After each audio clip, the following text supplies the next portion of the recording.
Hello, everyone, and welcome to another Africa Hospitality Investment Forum, or AHIF podcast, the only podcast that's devoted to giving you the insights and the views into the African hospitality investment industry.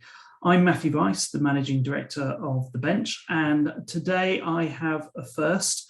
This is actually the first time I've done a podcast with two guests today, so I'm delighted to welcome both Dan Fenton, Global Tourism Director, and Bernadine Galliver, Tourism Director, both who are at JLL. Welcome. Great. Thanks for having us. Now, today we're going to dig a bit deeper into the Tourism Readiness Index that you've published. But before we do please spend a few moments just introducing yourselves, the work that you do, and the role within JLL. We'll start with Bernadine because ladies first, of course, but also got some internet challenges. So if you disappear, then you at least said your bit. Thank you for the chivalry. So I'm Bernadine Galliver. I am Vice President of Tourism Advisory for JLL, and I have worked in the African tourism sector for the last 16 years. And I have worked on strategic planning, feasibility studies, business plans, and economic impacts throughout Africa. I'm extremely passionate about this continent and wanting to see it actually thrive and achieve the potential that it has. Oh, that's lovely. Dan, please introduce yourself. Yeah, I'm Dan Fenton. I oversee the global tourism practice for JLL. And I have been really in this industry for all practical purposes since I was 9 years old. Checking people into a hotel. So that's how far back this all goes. And worked as a leader of a large DMO myself, as well as for the last 11 years, been involved with supporting clients all over the globe. And Bernadine and I are proud of the fact that, our team really reaches all parts of the globe now in terms of who we're interfacing with and who we're working with, and proud to be part of that team that works on that on behalf of our clients. Thank you both. And thanks for joining today, for giving us a bit more information on the index. So let's go on to that. The index, the full title, Tourism Readiness Index, has now been published. And yep. After this, I'm sure we can share this with the listeners. But why don't you give an overview Sure. of the main features, what it actually helps with, and the understanding, and what is the actual purpose of the index? Yep, Matt, thank you. And a couple of things in terms of, to almost start with your last question first, and that is, what's the impetus behind creating something like this, and how did, JLL begin thinking about developing this? And it really came from two pieces of two important outcomes. One is, we think that it is really the most comprehensive way to think about tourism readiness. And it's important that we use the word readiness and not who's better or worse, because this really talks to the state that a destination or a region or a country is in at the moment. And it looks at a multitude of data points. And so it's really a comprehensive way to think about where we are and what the potential is in terms of moving forward in the future.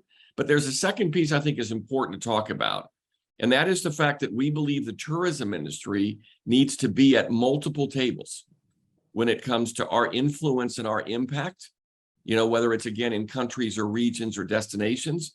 And this is a platform for our industry to really think about all the different key interfaces that we should be a part of, as part of a destination being successful and part of the destination really thinking about its future as it relates to tourism. So how did this all start? Why did you actually pursue this? And perhaps where did you see the gap was that allowed you to sort of fill this?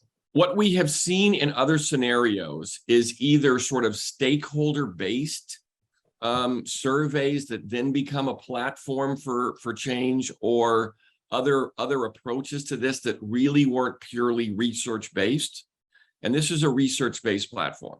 So this is based on using real data that we do, that Bernadine and myself and our research teams are involved with when it comes to how we execute this. So every data point, and by the way, there are 70 plus data points that make up this index, which shows sort of its comprehensiveness.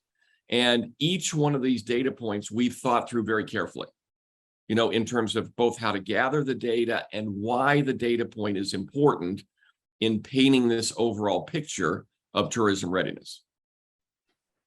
So I see obviously the impact of this very much at the destination level, but how does this then extend into a useful index that can be used by the private sector? And obviously, with our audience in mind, the investment industry, what can they get from such an index?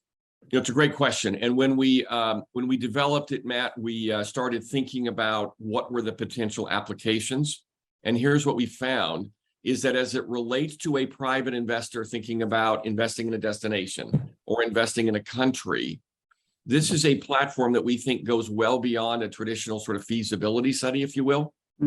So this platform gives an investor a sense of, is the destination, country, region, are they really aligned when it comes to what their future is? And are they really, if you will, engaged in this type of comprehensive approach to some degree to sort of protect and advance tourism within the area? And if you think about it, if you're a long-term investor and you're going to make an investment in an asset, hotel, attraction, whatever it may be, even restaurant, and you're thinking about the next 10 years, this is a critical piece of information for you in terms of your asset. And is that support, if you will, evident in terms of where you're thinking about investing?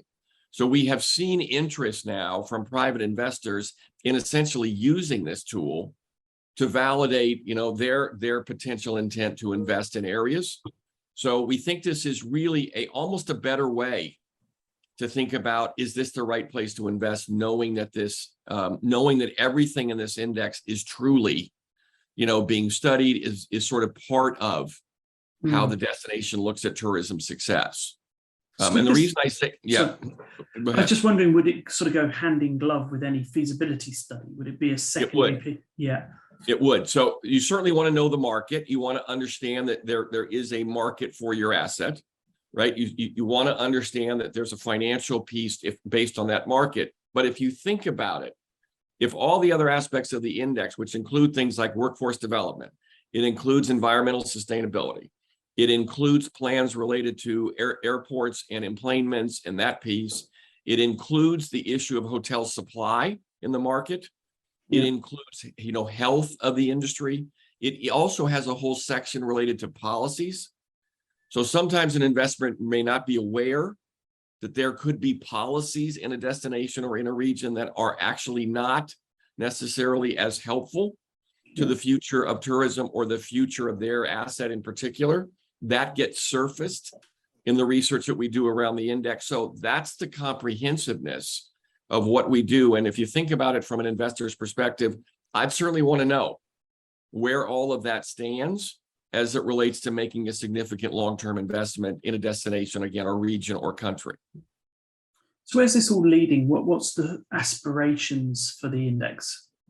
Well, our belief is that this is already and will continue to be somewhat of the gold standard when you think about tourism readiness. So when you think about really being able to demonstrate, and Matt, you mentioned on the private sector side, that the private sector begins to acknowledge that this needs to be a part of how they do their due diligence. And it really needs to be something that a destination has already gone through and already been a part of, or country or region. And on the tourism side, that it becomes the sort of gold standard for thinking about the future. Because I will tell you this, and then I think Bernadine can really talk about this related to the work she's doing directly, if you will, in Africa, right? But really, we believe that if you have spent time, whether on the private side or public side, truly engaged in all 75 of these data points that make up the index, you're really positioned for success in the future. And that was actually going to be my next lead in actually on Africa. This is the podcast. So where does firstly Africa sit within the index? And that's I appreciate that's a very big brushstroke question there with 50 plus countries, but where Bernadine, tell us a little bit about where Africa is in all of this. So based on the regions that we studied in Africa when we initially developed the index, Africa does lag behind many other regions globally on some of the pillars. So there's 8 pillars within this index that Dan had mentioned. And specifically, Africa lags on issues such as scale, environmental pillars, concentration, leisure tourism. So you'll see in many countries, business travel is extremely strong. There's a lot of economic development going on. There's a lot of travelers coming in to conduct business. But for the main, Africa is lagging behind on probably 4 or 5 of the pillars. What I would say is that we should see that as an opportunity for where Africa can address some of these challenges that it faces, and through that work towards growing its share. So I mean, if you look at the fact that Africa only attracts about 5% of international tourist arrivals, that was pre-COVID, we really have a huge potential to grow. And if we can identify what the challenges are and an investor is aware of that, I think it also helps investors to look at asking the right questions about resilience, because I think we've learned from COVID, you can't just do business as usual. So if an investor has a more holistic view of what's going on in a destination or a city, they can start asking the right questions that helps them to identify the potential risks for whatever they're investing in, whether it's hotels or theme parks, convention centers, conferencing, etc. Yeah, and let me add, if I can, Matt, just real quick to Bernadine's comment, if that's okay, because she's worked in areas that are, for example, more rural or if you will, less populated at the moment, or there's less density. And that puts the destination in a category we call dawning developer, which really means what is the platform that's now being set up for future development? So how are we stimulating development? What's our strategies there? How do we plan for that? You know, back to your point about private investment, if you're in that category, you're very interested in how you can position yourselves well for private investment, because you're trying to move that, if you will, that needle related to attracting more travel, more leisure travel in this case, or whatever it may be. But that's an example of an outcome of the index. No doubt, probably Africa has some big strengths within that. You mentioned obviously the challenges, but is it a case that Africa needs to fill the gaps where the challenges lie, or can they focus more on the strengths, and where would those strengths lie perhaps for them? Well, I think you have to approach it from both sides. I think Africa should be enhancing its key strengths. As I mentioned, business is an area of strength for the African continent. A lot of our cities, our large cities, are quite ready for tourism. We have some cities that have excellent infrastructure. I think on the challenges side, we can be lobbying as private sector, as an example, for open skies.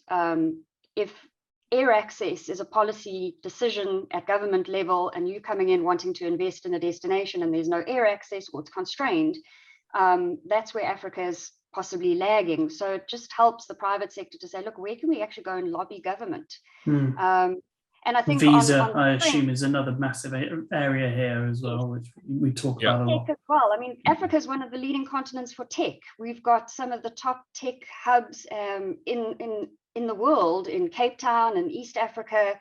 So there's a lot we can leverage around technology. But if we look at the pillar around leisure, we have the most amazing resources in Africa that should be attracting more visitors to come as leisure visitors to the African continent. And so I think it opens a whole can of worms around what are we doing to improve our natural resources? What are we doing to manage our natural resources? Which also talks to another pillar around environmental readiness. So if you take Cape Town and Durban as examples, Cape Town, I'm sure everybody knows, went through a very difficult time with a severe drought. Durban has just experienced extremely severe floods. So, you know, if we look at the environmental readiness of our cities, we can also be talking to cities and saying, well, what are we doing about sustainability? And what are we as developers and investors in tourism and hospitality doing to help in the cause to address climate change and sustainability issues? And one would assume a diverse group of different types of products allows you not to oversupply and kill the golden goose too in that respect. There's a section of the readiness, if you will, if we were to conduct that in a destination, there's a section that looks at the notion of dispersal, so tourism flow, visitor flow, and in some of the bigger areas where there's a concentration of visitors in one place, we actually look at the question of the number of visitors per kilometer. So we actually look at that question of just what you said, and that is, and then think about dispersal, or to Bernadine's point, are there other attractions that are going to take a little bit of time to develop, but we need to start developing them, so that we can, again, give different opportunities to visitors, because over tourism can be as damaging in a way almost as under tourism. Because if the visitor experience is impacted, and there's another part of the index that it reminds us that the quality of life of the residents, right, is also a big part of tourism success. So that if residents aren't seeing that combination of the tourism industry and their quality of life, and it's working in essentially together, then that really can impede both tourism success and, of course, resident quality of life also. So there's another dynamic within that over tourism piece that we look at in the index.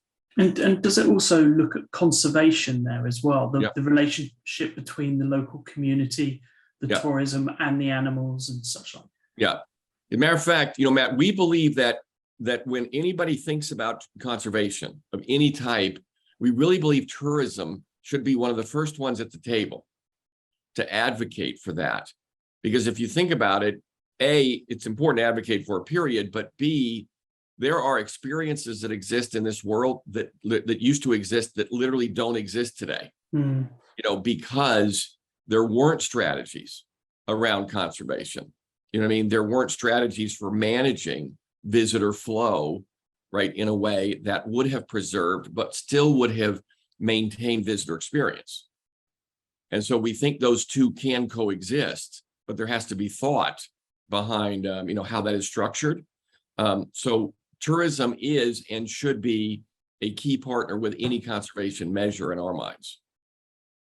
Well, thank you both. I think it's been a fascinating discussion.